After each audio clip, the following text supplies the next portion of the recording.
Olá, gente. Eu espero que esteja tudo bem com vocês. Por aqui estamos bem e seguimos com o nosso curso normal. Nós vamos estar conversando sobre a unidade 4, página 95 do livro de vocês, que nesse caso é o livro do 6º ano, tá?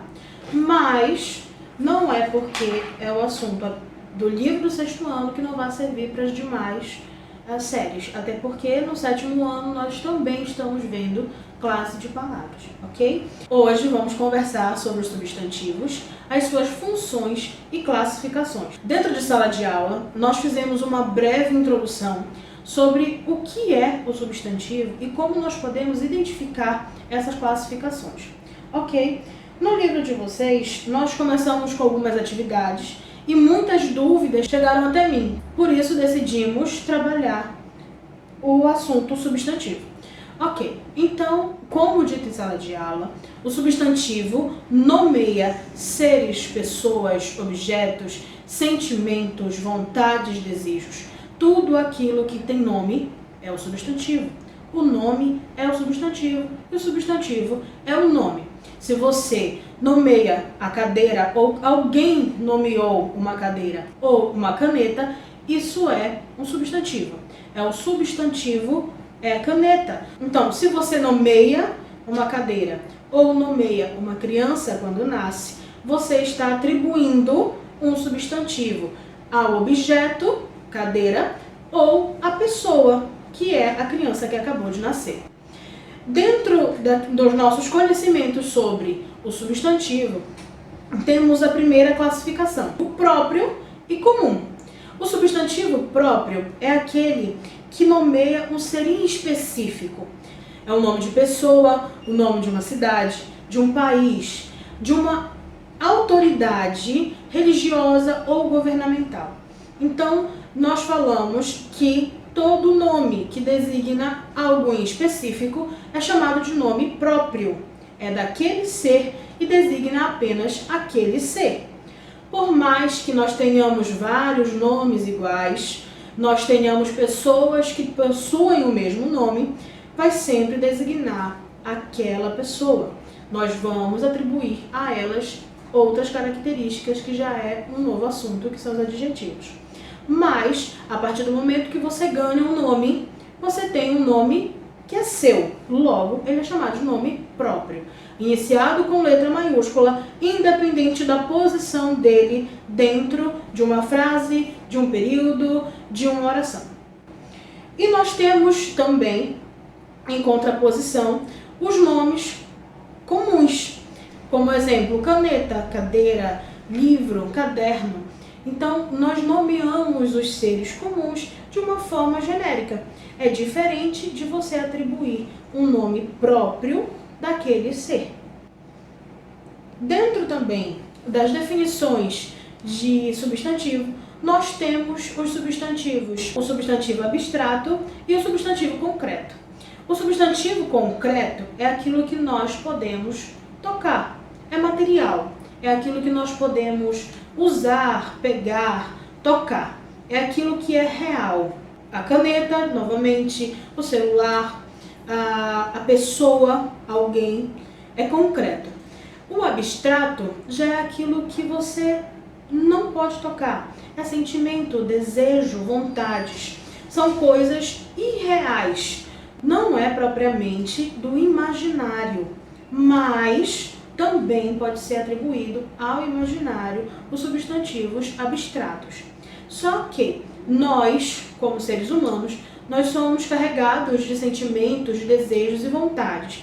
Esses sentimentos é aquilo que nós não podemos ver, mas sentimos, é chamado de substantivo abstrato. Temos também, além do substantivo próprio, comum, abstrato, concreto, nós temos também as classificações do substantivo composto e simples.